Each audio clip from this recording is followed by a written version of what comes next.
Hi, I'm Constance Parng, and I'm here with IdeateTV, and I'm here today with Wenda Fong.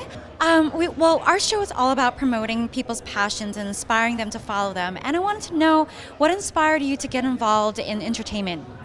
Well, it was all serendipitous in that it was my college professor at USC who encouraged me to audition as a talk show host for a show. And I had no intention of going into television.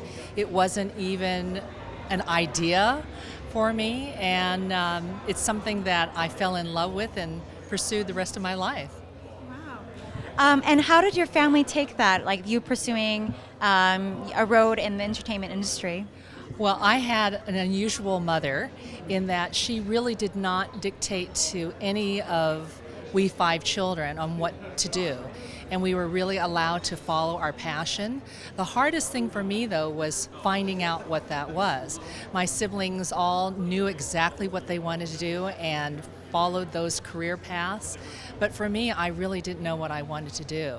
And so in college, I discovered Asian American Studies. I thought I would become a lawyer, maybe even run for public office. But my goal was really to help the community. And again, I fell into getting this talk show, and it was a public affairs show, so it was something that was perfect for me. And how have you continued to contribute to the Asian American community? I know that you're very involved with East West Players as well as CAPE, and I just love to hear more about that. Okay. Well, it all started with the way that I was raised. My mother really instilled in us an appreciation of what our grandparents went through, what my parents had to endure. And so we were very aware of the racism and prejudice that they faced, but also my grandparents faced it with optimism and perseverance. And so it was something that's always been passionate, a very important part of my life. So even in high school, I helped form the Oriental Service Club. We'd even have the word Asian at that time. And when I was in college at USC, there was a group of us, and we formed Asian Americans for Fair Media. And that lasted about, 6 years. And of course, I always knew about East West Players when I was in college. And it was something that I thought was so important for our community and that we support them. So in the early 90s, I was its president for several years.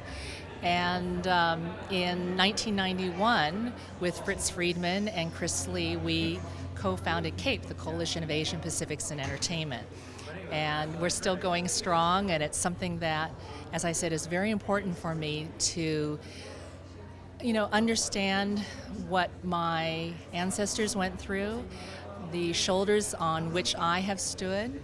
And one thing that my mother really instilled in us is that we have been so fortunate, and that it's our responsibility to help those that are less fortunate.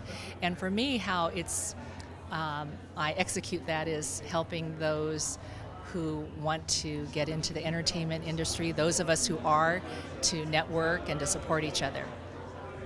How have you seen the Asian American community change over the last, say, 5 or 10 years, and where would you like it to continue to grow as far as our involvement in the entertainment business? I am so excited about it. I started in television in 1974, so you can imagine over the 30 years how things have changed. When I was first producing, I remember walking onto the set. My first show was the Emmy Awards, and we used the staff and crew from NBC. And there were, over 1,000 people at the Pasadena Civic, and there were maybe a couple people of color, a few women, and the women were secretaries.